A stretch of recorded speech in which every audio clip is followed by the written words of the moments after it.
I have walked into countless crime scenes across 3 decades, some soaked in silence, others screaming with the ghosts of what happened before I arrived. But nothing, absolutely nothing, prepared me for the night Moscow, Idaho lost its innocence. 4 young students, a quiet college town, and a killer whose footsteps sliced through that November darkness like a whisper with intent. You don't forget a case like that. You don't sleep the same after it wraps itself into your life. The story begins long before the murders. Every violent crime has a pulse, a rhythm that starts quietly building under the surface until the day it erupts. For months, subtle signs flickered across Moscow, unfamiliar vehicles idling at late hours, shadows moving where they didn't belong, a lingering feeling among residents that something was off. Most ignored it, chalking it up to the paranoia of a small community. But predators don't appear out of thin air. They circle first. They study. They choose. At 1122 King Road, the house stood on a slope overlooking the university campus, the kind of home radiating youthful energy. It was messy in the way that felt alive, crowded with memories taped to walls, blankets draped across couches after late-night movies, the scent of cheap candles and microwaved ramen. Nothing looked like the staging ground for a nightmare. But that's the trick of violence. It grows best where happiness distracts from danger. The night of November 12th flowed like any other weekend. Kaylee and Madison had spent the evening downtown laughing, taking photos, bar hopping lightly the way students do when they know their youth shields them from the world. Zana and her boyfriend Ethan attended a fraternity event, returning home with the carefree exhaustion of a night well spent. Inside the house, lights blinked off one by one. Phones plugged into chargers. The kind of night where your biggest worry is waking up for brunch. Then the hours between 3 and 4 a.m. arrived, a window that killers love. The world is quietest just before dawn. Drunk students have already passed out, bars are closing, streets are empty. And in those empty streets, a white Hyundai Elantra stalked through the neighborhood, passing the house once, twice, 3 times. Cameras caught the vehicle floating through shadows, moving slowly, then circling again. Not lost, not hesitant, intentional. When I later analyzed the footage frame by frame, studying the rhythm of that car, it felt like watching a shark glide around its prey. No rush, no panic, just hunger and calculation fused into movement. Behind that wheel sat a man whose life revolved around criminal behavior, but not the kind universities teach in textbooks. Real crime, violent crime, the kind that requires silence and secrecy. Bryan Kohberger was his name, though that night he was only a specter cruising through the cold. At approximately 4:04 a.m., the killer approached the house. Inside, the victims were asleep. That kind of sleep where limbs are heavy breaths, slow and unaware. The killer slipped through the sliding door, or perhaps found it unlocked, as young college homes often are. The house was quiet, except for the heater grumbling through winter air and the faint hum of a refrigerator. Every step the killer took inside that home carved a permanent scar into the town. Up the stairs, toward the rooms where Kaylee and Madison slept, toward the second floor where Zana and Ethan lay unaware of the nightmare forming beside them.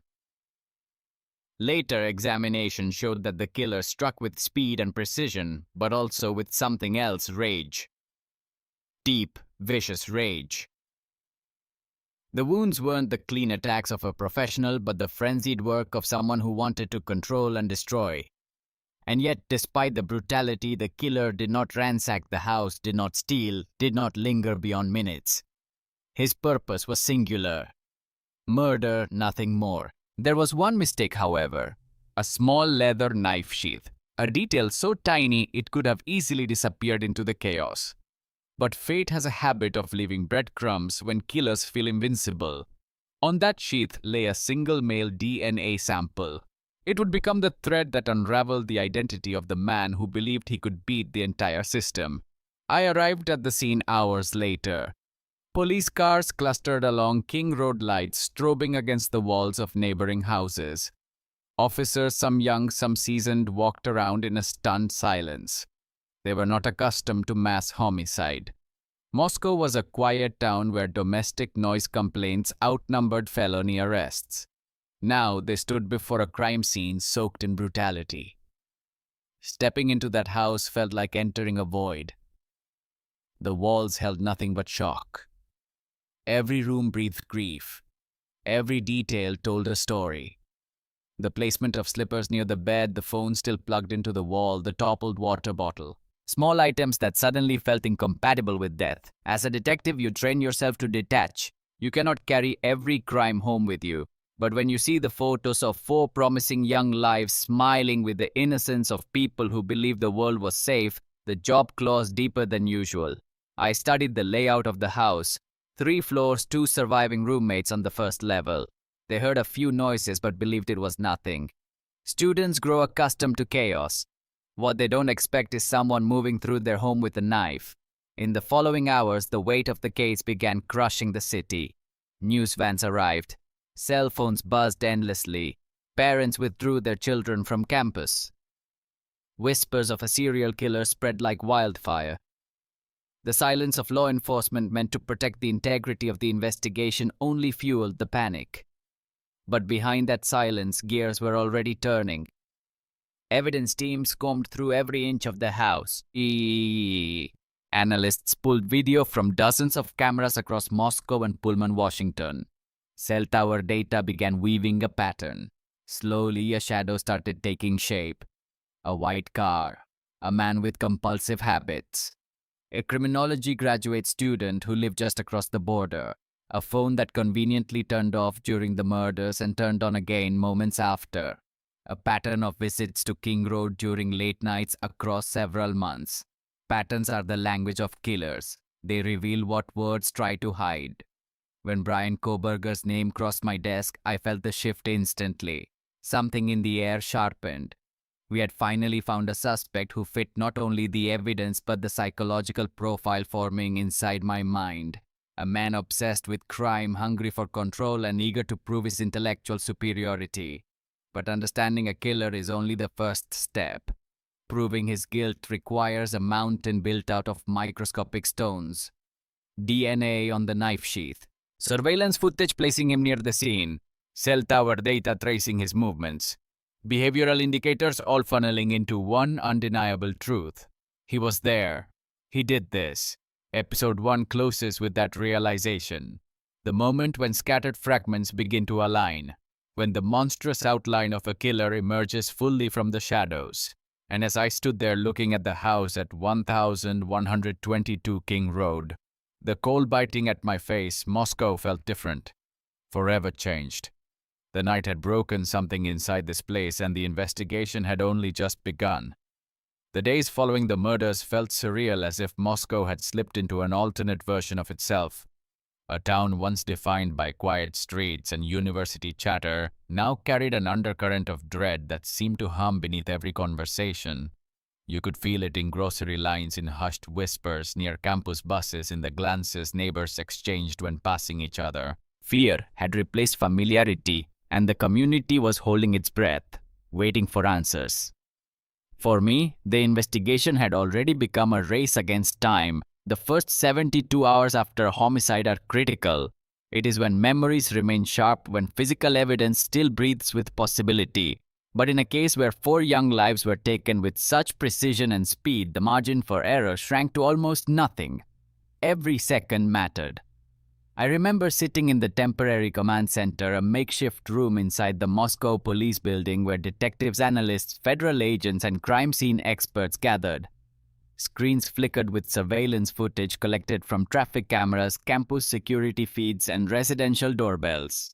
Maps covered entire walls, dotted with pins marking every sighting of the white sedan. The noise was constant. Phones ringing, printers whirring, officers shuffling in and out. Yet beneath that noise lived the silent truth that we were hunting someone who had already proven capable of unimaginable violence. The white Hyundai Elantra appeared again and again on the footage. At first, nothing about it shouted danger. It was an ordinary car, the kind you could find in thousands of driveways across the country. But this one had a pattern. It circled the neighborhood repeatedly before the killings. It returned minutes after the estimated time of death. It accelerated out of the area as if fleeing a crime or a nightmare or both. One of the analysts, a sharp young man with a mind built for puzzles, stitched together the timeline. Watching it assembled was like watching a ghost materialize. Meanwhile, the DNA found on the knife sheath was under intensive analysis. It was not enough to name a suspect immediately, but it created the framework needed for comparison. In modern investigations, DNA is the closest thing we have to a witness who never lies, never forgets, and never changes its story. Still without a match, it was a clue floating in limbo.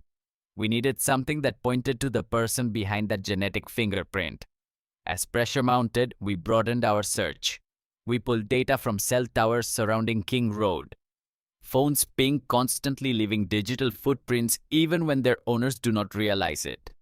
We searched for anomalies. Devices appearing near the house before the murders. Devices disappearing during the window of the killings. Devices that exhibited repeated behavior consistent with surveillance. One phone stood out. It belonged to a man who lived 20 minutes away in Pullman, Washington. His signal had been recorded near the King Road house on at least a dozen late-night occasions in the months leading to the murders. Then, during the crucial time frame of the killings, his phone went dark. When it reappeared on the network shortly after the estimated time of death, it began moving north toward Washington. The silence of that phone was not an accident. It was strategy. When I saw the data laid out on the large table in the center of the room, lines and timestamps stretching across maps, I felt the familiar shift inside my chest. The moment when disparate pieces begin to form a recognizable outline. The device belonged to a graduate student in criminology named Bryan Kohberger. On paper, he was an academic. A man studying the nature of crime, analyzing offenders, exploring methods of deviance and motivation. But the deeper we dug, the more contradictions appeared. He had a history of isolation, severe weight changes, obsessive behaviors, and a fascination with the criminal mind that felt less intellectual and more personal. His essays were verbose, meticulous, dissecting the emotional states of criminals in ways that made even seasoned professors uneasy. Some described him as intensely intelligent, others as socially distant to the point of discomfort. When I drove to Pullman to observe him discreetly, the town carried none of the heavy sorrow Moscow felt. Students crossed the streets with backpacks slung over their shoulders, chatting as if nothing extraordinary was unfolding a few miles away. Kohberger lived in a student apartment building that looked like any other. From the outside, nothing about him stood out. But predators rarely advertise their nature. They blend until the moment they step into darkness. Tracking him required absolute precision. If he sensed law enforcement circling him, he could clean evidence, flee, or worse, strike again. So we watched. We observed his routines. We monitored the vehicle. We studied his movements. There were moments when he drove for no clear reason late at night, circling through small roads or venturing toward remote areas where lights thinned. Behavior like that is never random. It spoke to a mind pacing inside its own head, restless, anticipating consequences or reliving the thrill of a crime. Eventually, the DNA comparison arrived. Analysts had collected discarded items from his parents' home in Pennsylvania, where he traveled for holiday break. Inside the trash, they found a genetic sample belonging to his father. The match to the knife sheath was almost perfect. Statistically impossible to ignore. It did not just place his family line near the crime. It placed him. I remember staring at the report, my hands steady but my thoughts racing. Every case has a moment where the fog clears and justice emerges from the haze of speculation. This was that moment. The killer was no longer a phantom. He had a name, a face, and a history that suddenly made haunting sense. But knowing is not the same as catching. To arrest him, we needed a flawless operation. No leaks to the public, no premature moves. The lives of the victims demanded perfection. The FBI assembled a specialized surveillance team to watch the suspect 24 hours a day. They tracked him through neighborhoods, down highways, into grocery stores. They watched him clean his car compulsively late at night, wiping surfaces with abnormal intensity. They watched him throw away trash in neighbors' bins, perhaps believing he was avoiding detection. They watched the way he scanned parking lots before entering them, the way he observed people without speaking, the way he existed slightly outside the world around him. There was a moment I will never forget. Footage captured him late at night, standing motionless in his parents' kitchen, staring out the window into the darkness, as if expecting something to emerge. His posture was rigid, his breathing visible through the reflection on the glass. I have seen men haunted by their crimes before, men who felt the weight of their actions pressing on their spines. But there was something different in Kohberger. Not fear, not guilt, something closer to calculation, as if he believed he had committed the perfect crime and was waiting for the world to confirm his genius. He was wrong. When the arrest order was finally authorized, the operation moved with swift surgical precision. Officers encircled the house, vehicles blocked exits. The team moved in before dawn, the same time frame he had chosen for his killings. The symbolism was not intentional, but it was fitting. Kohberger appeared startled for the first time. It was subtle, barely noticeable to an untrained eye. But I have spent my life reading faces. In that fraction of a second, I saw the collapse of a fantasy. The perfect crime had been undone by his own mistakes. The community did not know it yet, but that morning changed everything. Panic began to fade. Fear loosened its grip. Moscow could breathe again. But as I would soon discover, the arrest was only the midpoint of this story. Beneath the surface of evidence and timelines lay a darker foundation, a psychological labyrinth, a mind built not on impulse, but on obsession. To understand why he committed such a brutal act, we would need to peel back the layers of a killer who believed he was smarter than everyone around him. The shadow had been caught. Now the real investigation could begin. There is a moment in every investigation when the physical evidence is no longer the primary battlefield. Once the suspect is identified, once the DNA aligns, and the surveillance footage converges into certainty, the focus shifts from what happened to why it happened. The mind becomes the new crime scene, and in this case, that crime scene was far darker and far more complicated than any blood-stained floor or abandoned weapon. After Kohberger's arrest, most investigators felt a wave of relief, a sense that the nightmare had finally ended. But for me, it was only the beginning of understanding something that had haunted every corner of this case: the question of motive. What drives a man educated in criminology, obsessed with the inner machinery of offenders, to step across the line and become the very monster he studied? I spent years interrogating killers. And one thing I learned is that people do not wake up one morning and decide to commit a quadruple homicide. Violence of this magnitude does not bloom overnight. It grows quietly in the shadows of someone's life. It hides in the fractures of their psychology. Sometimes it begins as anger turned inward, sometimes as resentment toward the world, and sometimes as a predatory curiosity looking for a stage. When we assembled Kohberger's psychological profile, it felt like assembling a puzzle made of reflections instead of pieces. Everything about him had two sides: brilliant student but socially isolated, devoted to criminology yet lacking empathy, methodical in thought, sloppy in action, hungry for control yet unable to control himself during the murders. He lived in contradictions, and contradictions are where darkness thrives. The earliest traces of instability began long before he entered graduate school. Teachers described him as unusually intense. Classmates recalled a young man who struggled to fit into any social group, hovering at the edges of conversations like someone studying behavior rather than participating in it. There were long phases of dramatic weight loss, followed by equally dramatic weight gain, both of which hinted at turbulent internal struggles. And then, as he entered adulthood, his fascination with crime sharpened into something colder, less academic, more personal. When we reviewed his online activity, his writing assignments, and the research studies, he proposed a chilling pattern emerged. He asked criminals to describe their emotions during violent acts. He questioned them about planning, impulse satisfaction, and regret. He wanted to know what they felt in the moments leading up to an attack, what consumed their minds as they carried it out, and how they viewed themselves afterward. His questions were not the questions of a detached scholar. They were the questions of someone searching for a mirror. The deeper we went into his past, the more I realized something crucial. Kohberger did not simply want to understand killers. He wanted to become the perfect version of one. The kind who executes without leaving evidence, the kind who manipulates the narrative, the kind who outsmarts investigators and controls the story long after the crime is done. That fantasy of control shaped every step he took toward the murders. But fantasies crumble when confronted with reality. As we reconstructed the timeline of the murders, a picture emerged of a man whose rigid plans shattered the moment violence began. He entered the house believing he was in command. His movements before the killings were precise. His preparations were calculated.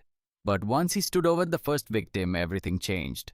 The brutality of the attacks showed not control but rage. A rage that felt deeply rooted. A rage he could not contain or direct.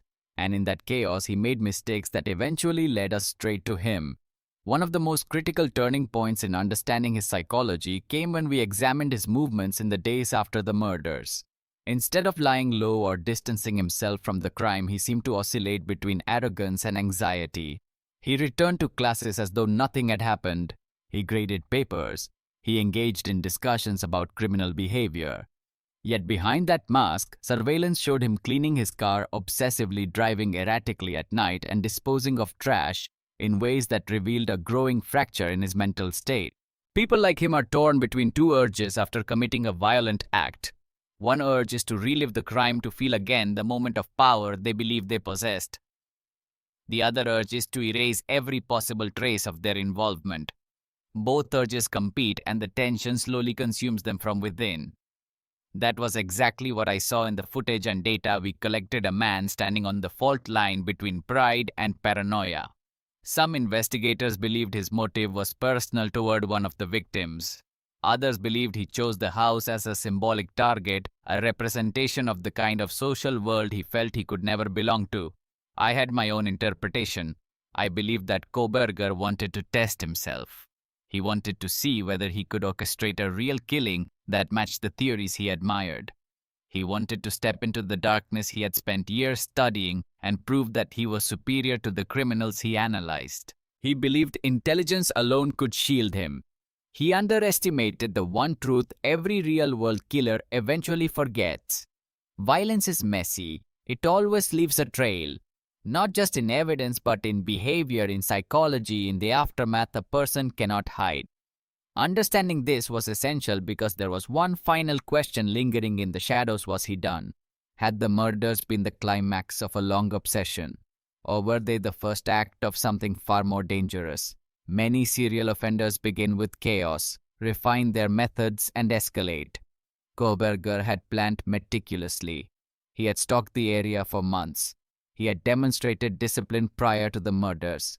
If he had escaped detection, would he have killed again? Every instinct in me said yes. The psychology, the obsession, the compulsions, the patterns. Everything pointed to a man who would not have stopped at 4 victims. He would have improved. He would have perfected his method. He would have returned to the thrill. The arrest not only solved the murders, it prevented what might have become a long and devastating series of killings.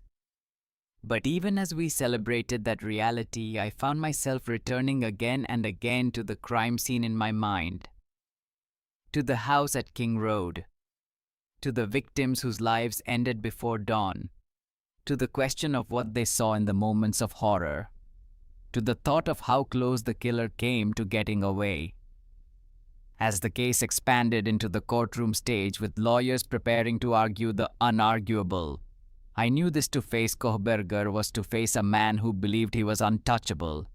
A man who walked into the courtroom with the silent arrogance of someone who thinks he still controls the narrative. But he didn't control the narrative anymore. The evidence did. And soon the world would see the truth, not from his perspective, but from ours, from the perspective of those who hunted the shadow and dragged it into the light. There is a misconception that once a suspect is arrested, the hard work is over. In reality, that moment only marks the shift from one battlefield to another. The hunt ends, but the war for truth begins. The courtroom is not a place of instinct or intuition. It is a place where every detail must stand on its own, stripped of emotion, exposed under the harsh light of scrutiny. And in a case as brutal and complex as the murders on King Road, the weight of proof had to be absolute. After Kohberger's arrest, the investigation did not slow down. If anything, the pace intensified. Detectives and analysts worked with a new urgency, assembling every piece of evidence into a narrative strong enough to withstand legal attack. Defense attorneys in cases like this are relentless. They look for cracks, inconsistencies, moments of doubt they can stretch into shadows. I remember returning to the evidence room shortly after the arrest. The scent of chemicals and the low hum of machines created a kind of sterile cathedral where truth was examined piece by piece. On a long metal table lay the knife sheath, sealed and marked. Next to it were swab slides and reports that listed probabilities so astronomically high they silenced any notion of coincidence. The DNA did not just implicate Kohberger. It anchored him to the crime scene in a way that no argument could sever. But DNA alone is rarely enough in a case that will draw national scrutiny. We knew we needed every component of the investigation to align perfectly. Surveillance, behavioral patterns, vehicle tracking, cell phone data, timeline reconstruction. The challenge was not collecting the pieces but weaving them into a tapestry the defense could not unravel. The cell tower records were among the most powerful elements.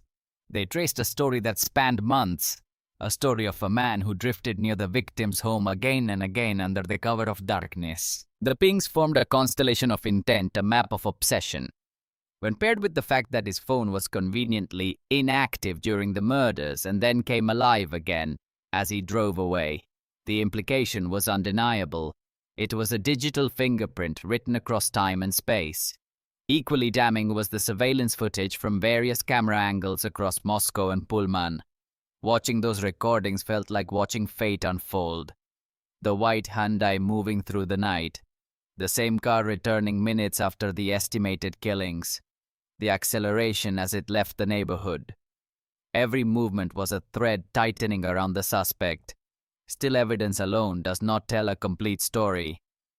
Prosecutors needed to understand the man behind the actions. They asked for psychological insights, for context that might help them articulate motive and intent within the bounds of the law. That was where my work deepened. Understanding Kohberger meant tracing not only his actions, but his self-perception. He saw himself as intelligent, superior, and analytical. He believed he could outmaneuver anyone. In interviews with former classmates and professors, a picture formed of someone who lived inside his own mind, disconnected from emotional reality, obsessed with patterns and control. He spoke often about criminals as though they were case studies rather than human beings. He dissected them with curiosity, but never empathy. The lack of empathy is not uncommon among violent offenders, but in him it was glaring. The prosecution began shaping its arguments around these psychological elements, using them not as excuses, but as explanations that clarified motive. They needed to show the court that this was not a random outburst or a crime of passion. It was premeditated, calculated, and committed with an understanding of consequence. As the legal preparations progressed, the community of Moscow faced its own battle. The university students who had fled home after the murders returned slowly, cautiously, unsure whether they could trust the world around them again. Memorials appeared across campus, adorned with candles, photos, and messages written in shaky handwriting. Even those who did not know the victims personally felt the weight of their absence. During this period, I spent many nights returning to the crime scene. The house stood silently, its windows blank, its walls holding memories no one asked for. There was something profoundly unsettling about walking through the rooms after the forensics teams had finished. They were empty now, Yet they felt occupied by the gravity of what had happened. The air held a tension I could not shake. Every time I stepped inside, I felt as though the house itself was waiting to be understood. The families of the victims carried a grief that no words could ease. They attended meetings, asked thoughtful questions, and demanded a justice that matched the magnitude of their loss. Their strength shocked me. I have met many families shattered by violence, but the parents of these students possessed a resilience born not of acceptance but of determination. They wanted the truth, they wanted accountability, and they wanted assurance that this man would never again walk freely. The months that followed were filled with hearings, filings, and procedural battles. Kohberger appeared in court with an unsettling calm as though he believed the system could not reach him. His expression rarely changed. Some interpreted it as arrogance, others as coldness. For me, it was recognition. I had seen that expression before in other offenders who believed they were above consequence. Behind the scenes, our team continued refining every detail. The prosecution practiced its timeline presentation repeatedly. We tested the sequencing of evidence to ensure clarity. We anticipated the defense's strategies, knowing they would claim contamination bias or procedural missteps. In high-profile cases, the truth must be fortified from every angle. And yet, even amid the methodical work, there were moments when the emotional weight of the case pressed heavily on all of us. During one late-night briefing, as we reviewed surveillance stills for what felt like the 100th time, a young detective paused and whispered that she could not stop thinking about the victim's final minutes. The room fell silent. Even the most seasoned officers could not fully detach from the tragedy. I told her what I had learned after decades on the job. Justice is not born from forgetting. It is born from carrying the memory long enough to honor it. Our job is not to erase the pain, but to transform it into truth. As the case moved closer to trial, the anticipation grew. Reporters circled like vultures. Courtrooms filled with observers. Online speculation swarmed across every corner of the internet. But beyond the noise, one fact remained clear. We had followed the shadow to its source. We had assembled the pieces into a coherent, undeniable narrative. And we were ready to walk into court armed with the truth. Kohberger believed he had committed the perfect crime. He believed the world would never uncover the method behind the violence. But in the end, it was his own actions that led us to him. His movements, his habits, his compulsions. They betrayed him. They pulled back the curtain on the illusion of superiority he had constructed around himself. Now the stage was set for justice. The evidence stood ready. The community prepared to hear the truth. And I, having followed the darkness from its first whisper to its final reveal, knew that what happened next would define not only the outcome of the case, but the legacy of the investigation itself. The trial had not yet begun, but the truth was already waiting at the door. There is a moment in every major case when the world stops being a distant observer and becomes the audience to a truth it can no longer avoid. For months, the investigation had lived behind sealed doors, inside evidence rooms, court filings, and the exhausted minds of those who refused to rest until every inch of the puzzle aligned. But when the trial approached, the story stepped out of the shadows and into the light of public scrutiny. Everyone wanted answers. Everyone wanted closure. Everyone wanted to understand how a crime so brutal could unfold in a place so peaceful. For me, the transition from investigation to trial was like walking from a storm into a courtroom where silence carried as much weight as testimony. In the field, the work is messy, unpredictable, and visceral. In the courtroom, everything becomes distilled, sharpened, and formal. The truth must be carried with precision because a single misstep can tilt the scales of justice. When Kohberger entered the courtroom for the first pre-trial hearings, there was no visible fear in him. His posture was straight, his expression unreadable, his eyes scanning the room not with desperation, but with the detached curiosity of a man watching a documentary about someone else's life. Yet I recognized something beneath that composed exterior. It wasn't confidence. It was denial. A denial so deep that he believed he still had control over the story. But he didn't. The story was no longer his. The prosecution began laying out the framework of their case piece by piece, the same structure we had built over months of relentless work. They outlined the timeline of his vehicle, the absence of his phone during the murders, the reactivation of it afterward, the consistent pattern of visits to the victim's neighborhood, the surveillance footage showing the white Elantra circling again and again like a predator mapping its hunt. Then came the DNA, the knife sheath. The probability so microscopic that no defense argument could stretch it into doubt. One of the most profound moments occurred when the parents of the victims took their seats in the courtroom. Their presence was a reminder that beyond the evidence and legal procedures were lives forever altered. Their grief filled the room with a weight heavier than any testimony. I watched them as the prosecution described the final moments of their children's lives. Their expressions did not break. Their eyes remained steady. Their strength was not the absence of pain, but the refusal to let pain silence them. As the hearings continued, an unexpected pattern began to emerge. Kohberger's demeanor shifted subtly. His posture stiffened. His face tightened.